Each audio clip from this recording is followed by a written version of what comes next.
Yeah, today we're going to talk about value stream mapping. Um, this is a very standard DevOps practice to really map out, as they would call it in SAFe, the Scaled Agile Framework, your development value stream.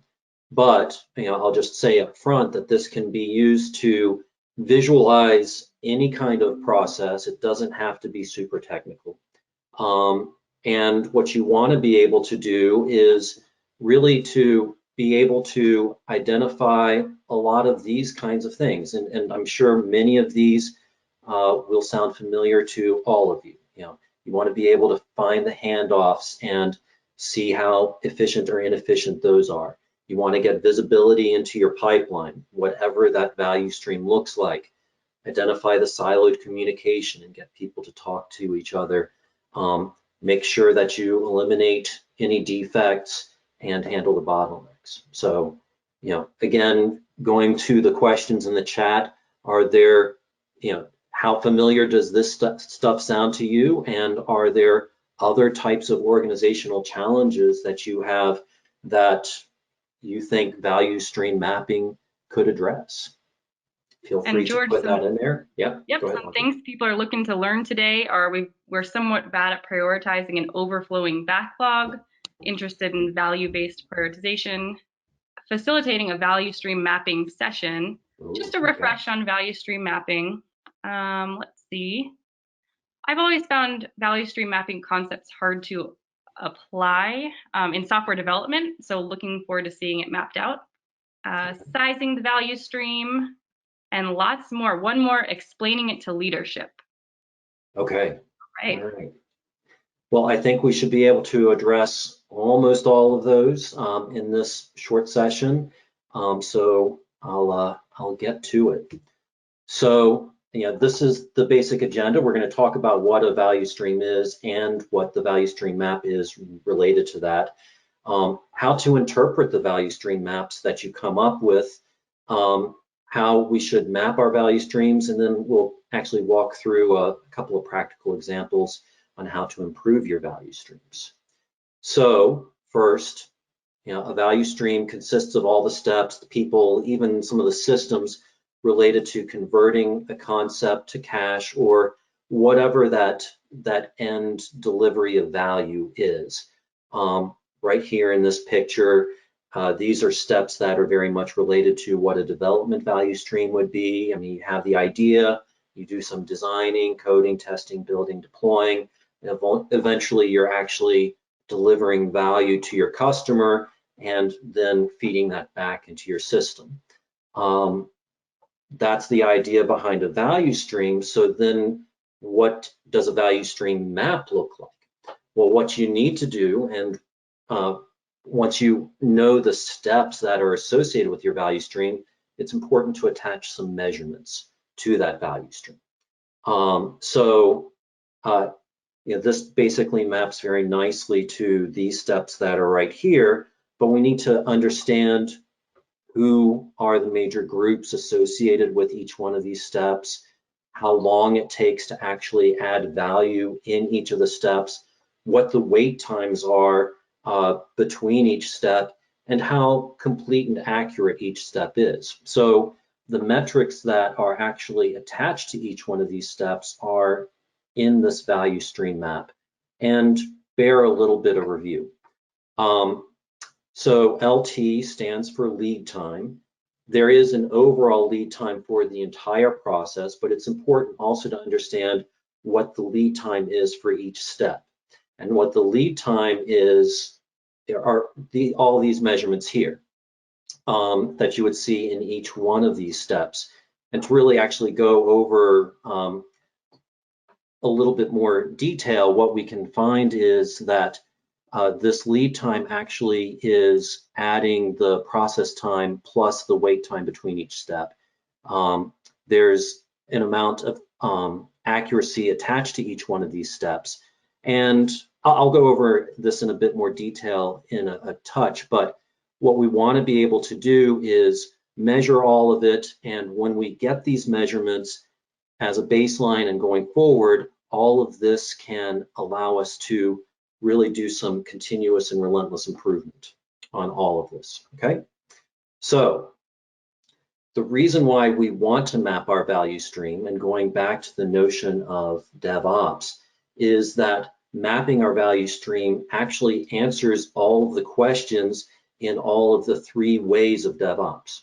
If you're familiar with the DevOps handbook, where Gene Kim and Jez Humble and all those other thought leaders in DevOps map out all the foundations of DevOps, then you're maybe familiar with these 3 ways, which are doing some system thinking, making sure that all the value always moves in one direction, and if you find defects in your process, then that's something that needs to be identified and eliminated.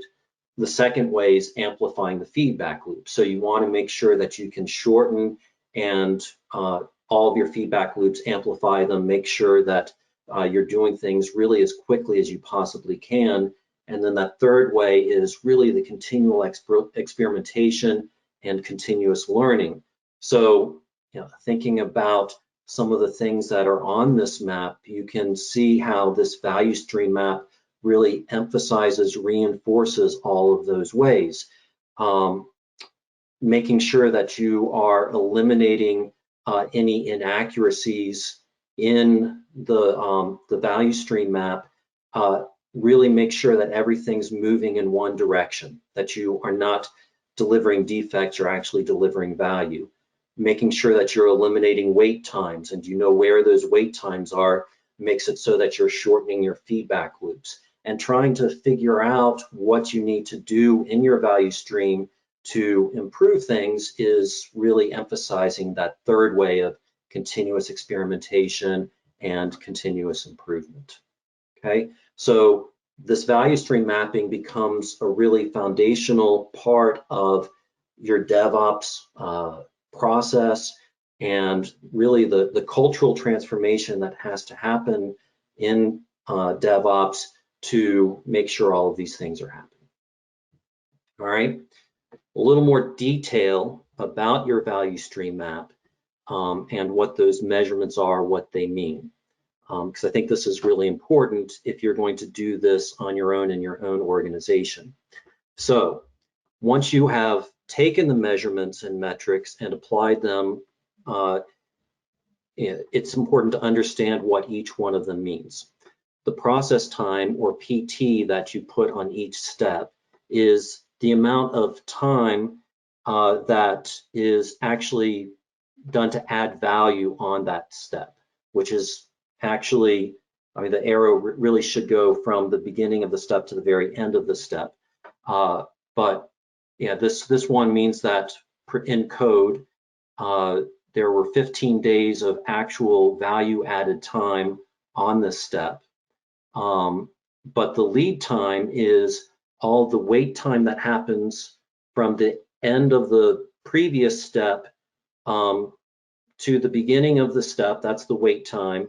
And then the process time is added to that wait time. So in this particular example, you can see that LT, or lead time, is 90 days. The process time is 15 days. So what I would infer from that is that there are 75 days of wait time between here and here.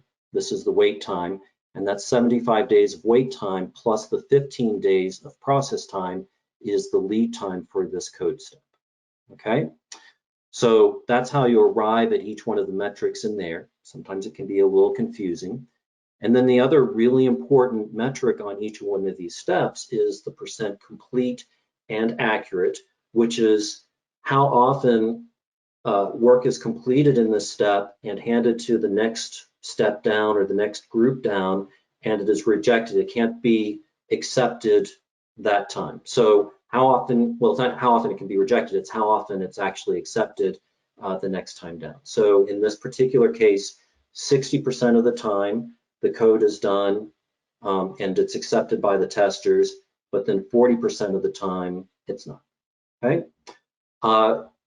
Once you understand the measurements in each one of these steps, you can then roll it up to understand what the bigger picture is. So you would add each one of the lead times of each one of these steps And you can see that this particular value stream map, it takes 245 days from the very beginning of it, from when that concept happens until we actually deliver something. Of those 245 days, 50 days is spent actually adding value to this value stream, which results in a 20% activity ratio. Only 20% of the time are people actively working on adding value. 80% of the time, something's just sitting around waiting for someone to do some work. And then what I think is maybe even more telling is that 14% of the time, we're able to get through this entire value stream unscathed without finding any defects. 86% of the time, something is found and it has to go back. So we really only see this 245 days. This is a best case scenario. 86% of the time, it's going to take longer. So you can see from these rolled up metrics how much you can glean from this and start applying a lot of these lessons to figuring out where you can improve things, right? So I would definitely, when you're doing this on your own, pay attention to those wait times, find the bottlenecks, figure out where you are most apt to deliver some defects and eliminate those, because really, even though it might look on an individual step basis like you're doing a really good job, the cumulative finding of defects really takes its toll, and you will find that, you know, even if you're 80% of the time on every step correct, you know, the more handoffs you have where you are finding defects, the more likely it is that this is going to take longer than even the best case scenario. All right. So, how we do? So these are some of the basic ideas here. Do we have any questions so far? We have a couple on percent CNA here. So Okay. One earlier before you got here was how can you measure percent CNA in a software-based product delivery environment? And another with that is how do you measure this if you're working in an iterative, agile way with your design and coding? Okay, great question. So I would say first off that most of the time when teams and organizations do this, they might not have super accurate metrics around a lot of these things, and a lot of times teams will basically just put a finger to the wind and try to make their best guess at how good a lot of these things are. After you have established the baseline, then I think it is good to go back and figure out how to make those measurements more accurate. A lot of times Jira will be able to help you with a lot of those things. If you're doing things very iteratively, where you're designing, coding, testing all within the sprint, that's great. I wouldn't necessarily break these things up into separate steps if it's all within a sprint, because it's basically going all about it all at once. Most of the time then I would probably focus on your escape defects and figure out from your escape defects what your percent complete and accurate is for handing things to another team outside of the sprint. So an escape defect would be something that's not found within the boundaries of the sprint. If you have developers and testers working together within the sprint and they find something within the sprint and it gets fixed within the sprint, then I wouldn't worry about that being part of it unless that becomes an issue and you need to identify it. But most of the time I would say focus on the escape defects. Okay. Okay, along with that, George, how do you determine the baselines for these metrics like lead time, process time? Yeah, so I think that when I've done this with other teams and really established the baselines, sometimes teams do have some of these metrics already on hand, and that can be just phenomenal. If you have those metrics available, if you have them in Jira or in some other form, then it can be great just to feed that into a visualization process. Being able to see it up on a screen or on a whiteboard or something can just really be invaluable. Again, in the absence of actually having those metrics available at first as your baseline, I think the main thing to do is to take a best educated guess and just go with that. A lot of times what I have found is that the people who are close to the work, most knowledgeable about it, even in the absence of reliable metrics, have a good gut feeling for how long a lot of these things take. And when I've just worked with them on coming up with their best guess, when we have then gone and found the metrics, they were really, really close. But the best thing to do is to really find the people who know that process, who have experienced it, because if they're close to the problems at hand, they'll be best equipped for really coming up with what their idea is of what seems and looks best. So find the people who know it best. They'll be able to have a good gut feeling for what the close enough metrics are. All right, we have a few more. Do you want me to shout them out? Sure. Great. Is planning time included in lead time or process time?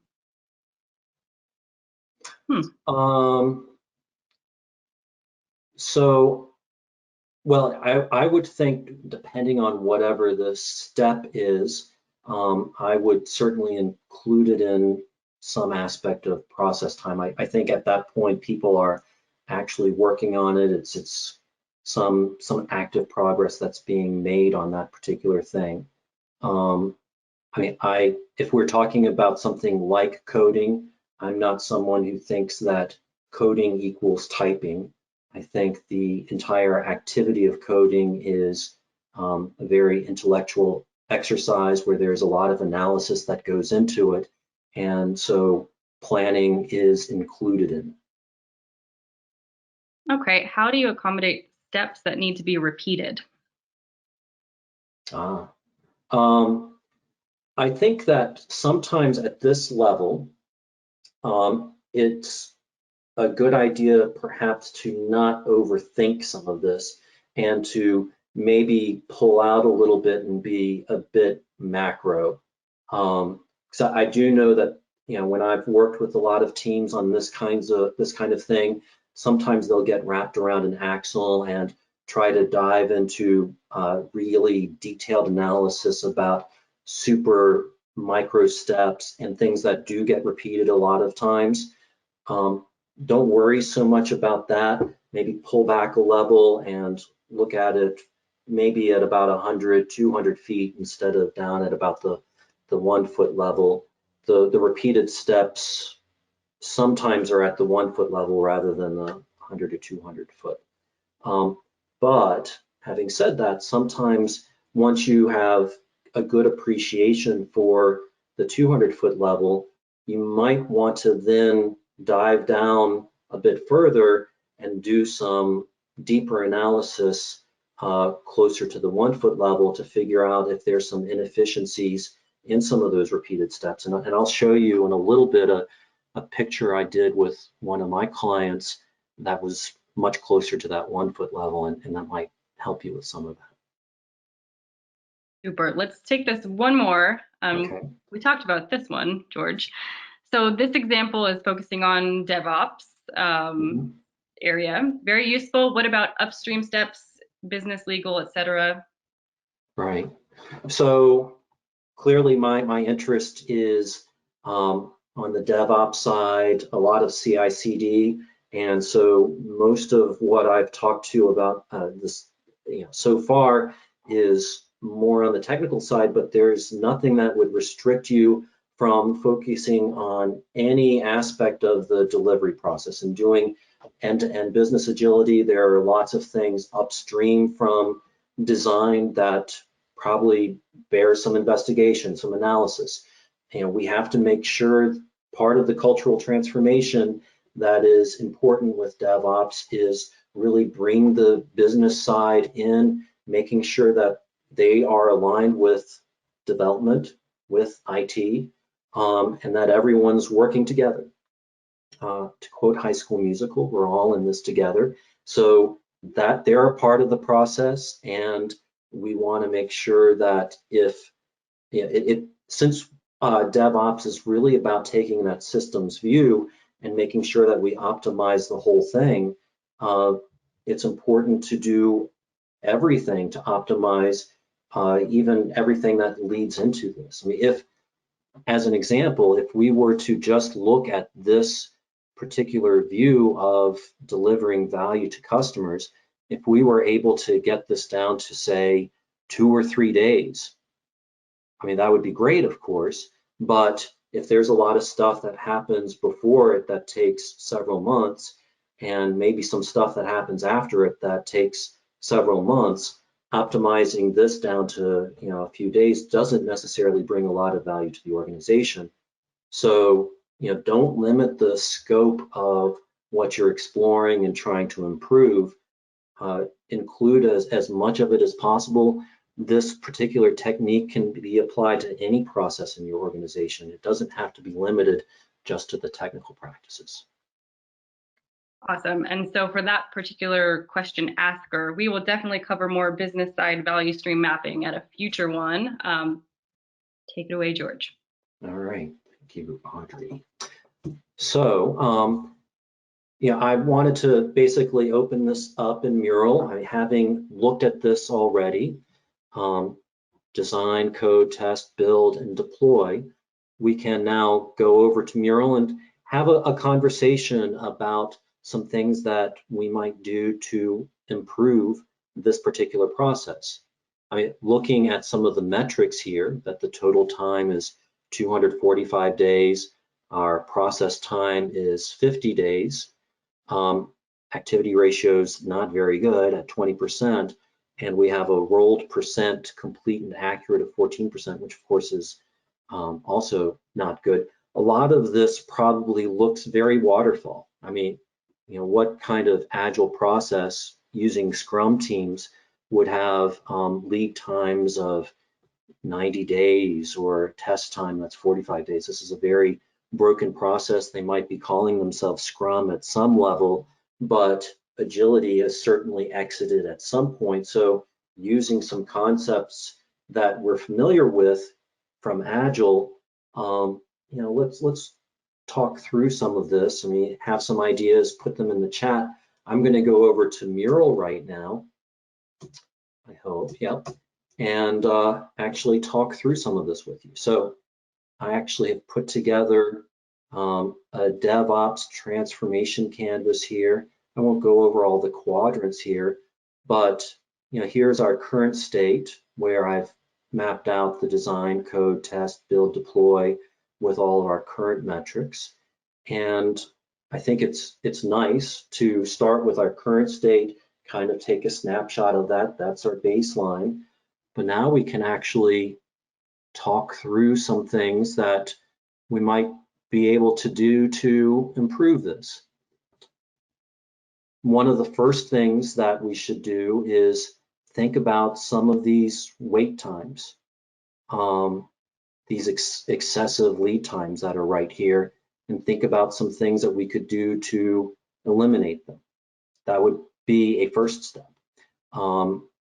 Anything that we can do to automate some previously manual steps, of course, would improve a lot of the process time, maybe even eliminate some wait times, and that would be good.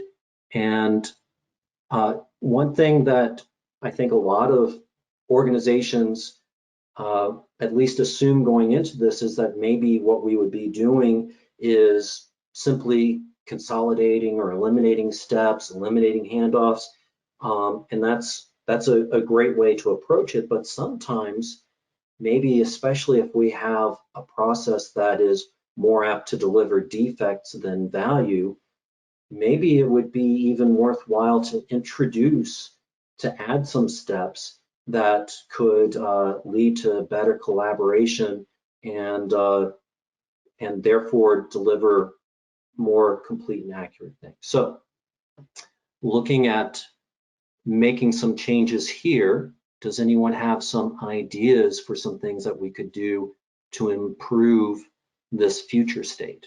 You know, pie in the sky, be as pie in the sky as you want. What would you do? Any ideas?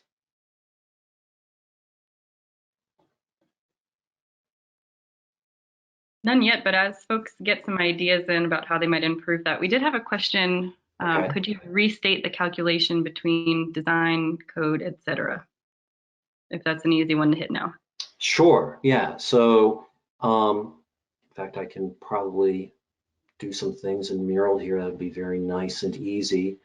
So, the PT is, or the LT is actually the PT plus whatever wait time happens in the step between. So we can infer that the wait time between design and code is equal to 75 days. That's really small, I know. So let me make it bigger.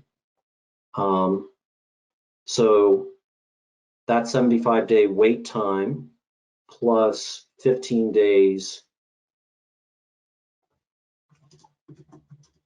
process time is equal to 90 days lead time for code, right? So that's how you arrive at this LT of 90. This is 15, this arrow right here basically equals 75 days. So 75 plus 15 equals 90. It's important to calculate that lead time in that way so that you understand what the ratio is, the activity ratio. If you just knew what the wait time is, you know, kind of in a vacuum outside of process time, it would be a little bit more difficult to calculate what the overall activity ratio is. So that's why we do that. Okay. All right, and answers. Here we are. We've got some ideas here, George. Smaller releases, shrinking the size of increments. While the value stream doesn't have a concept of batch sizing, make sure we have very small batch sizes. And test-driven development. Okay, I love these ideas. And I'll put some of them on here.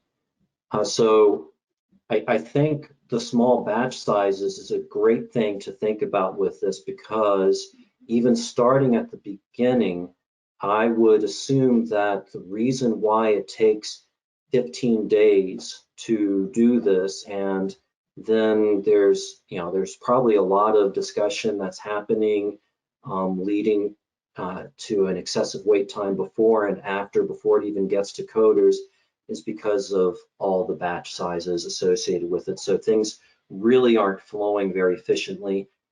I would even imagine that there are architects and engineers who are probably spread across multiple teams, and that's probably also why some of these wait times are happening, and they probably have big batch sizes. So I think that we could probably make some significant improvements by making it so that, like, even if we start at the very beginning, applying some small batch sizes, we could probably lower the amount of time doing design at least to 5 days, and probably then the amount of time that would transpire between here and here could come down significantly. So if we said that there's a smaller batch size to be considered, maybe we even dedicated engineers to a smaller portion of people, there wouldn't have to be so much wait time between design and code. Probably try to integrate those people a lot more, and maybe that overall wait time can come down to, maybe it can be 10 days. Well, I'm going to say 5 days overall, and then we can lower the process time maybe to 5 days. So, I mean, that's some rough stuff there, rough calculations off the top of my head, or guesses more likely. But I think also when you do small batch sizes, we can assume that the conversations that we're going to be having here between design and code can be on a smaller batch, and they can focus on really a good common understanding between the two. And let's hope that that leads to better, more complete designs of smaller things, and we can at least get that from 50% up to 90%. TDD came up. So if we applied TDD, so anyone have an idea for what TDD could do to improve the way that this flows?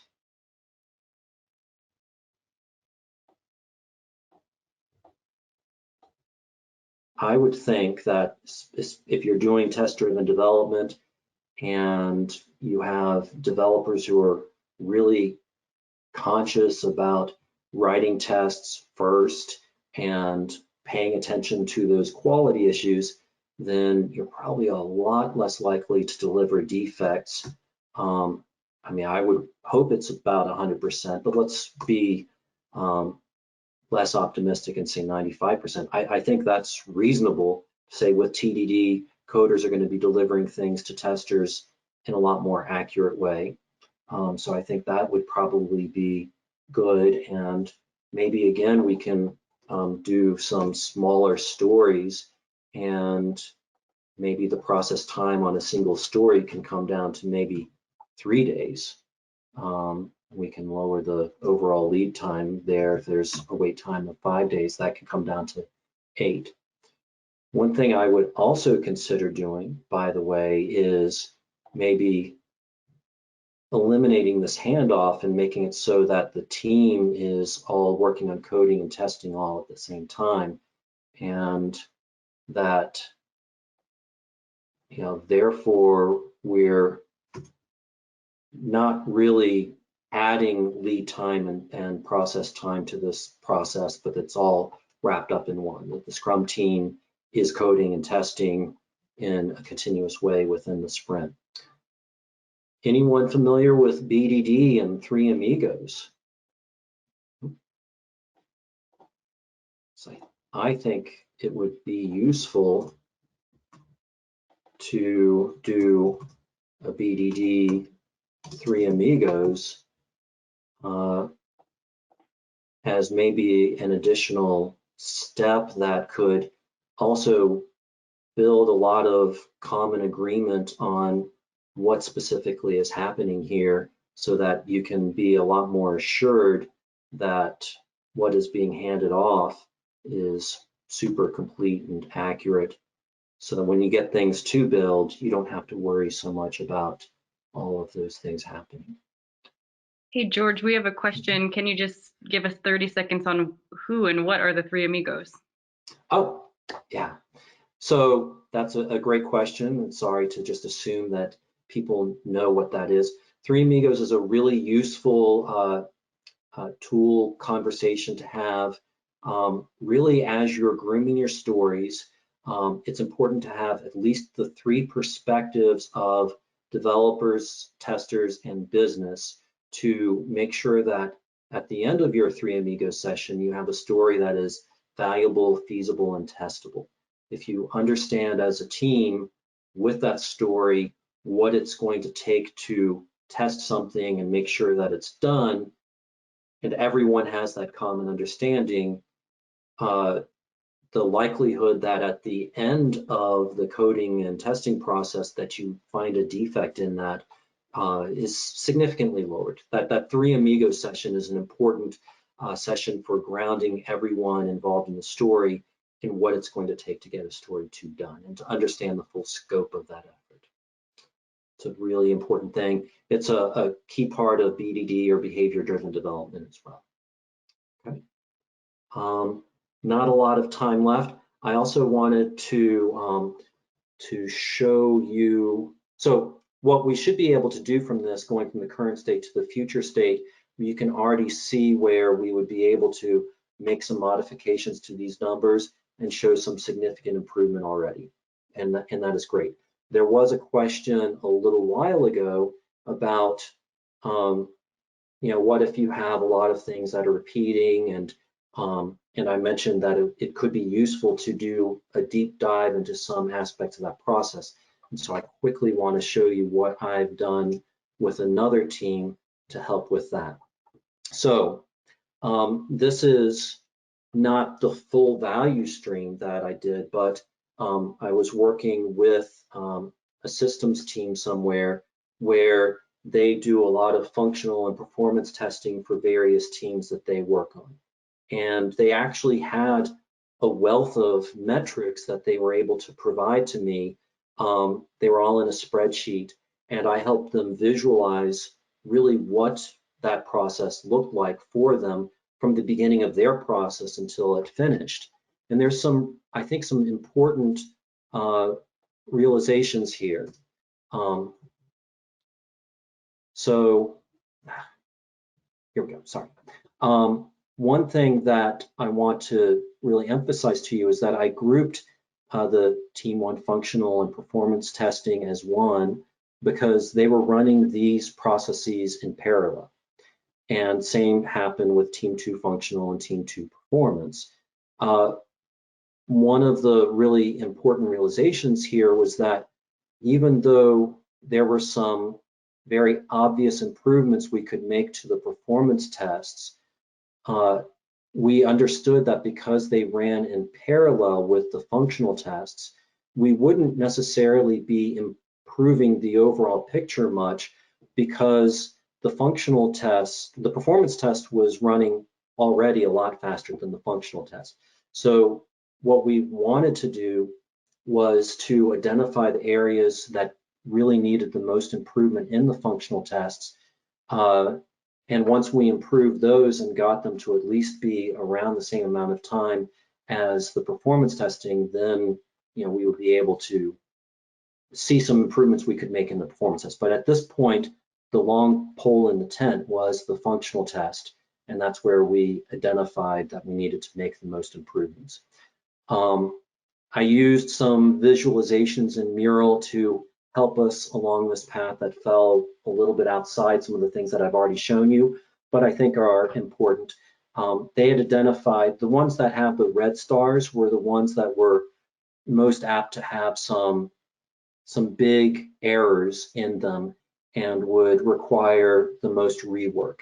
So we obviously identified those red star steps as the ones we would focus our attention on. I also identified with their help the steps that were automated versus manual, because of course we want to automate as much as we possibly can. So long as it's a good process, automating a good manual process will yield some pretty great benefits. This is an example of something where we were able to dive down into a portion of their overall value stream. And after we did this, we found actually a full week's worth of improvement we could make to their overall process to be able to get through all of their functional and performance testing that much faster. So this is a great visualization technique. We applied it to a part of their process and were able to figure out some things that we could improve on almost immediately. Low-hanging fruit, as it were. Okay. So we have only a little bit of time left. Here are some quick tips for really getting the most out of your value stream mapping process. Some things I've already said. So it's important to start by mapping a process that actually matters to you. And really to think of it as a full system.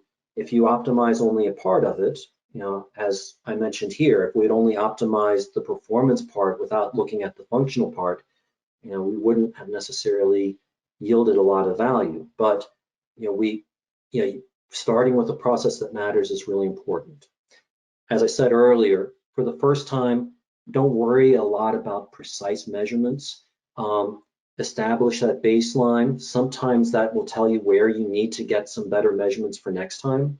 But for the first time, find the people who are really experienced and knowledgeable about the process. They'll have a pretty good idea. Pay attention to that low-hanging fruit. Get some quick wins.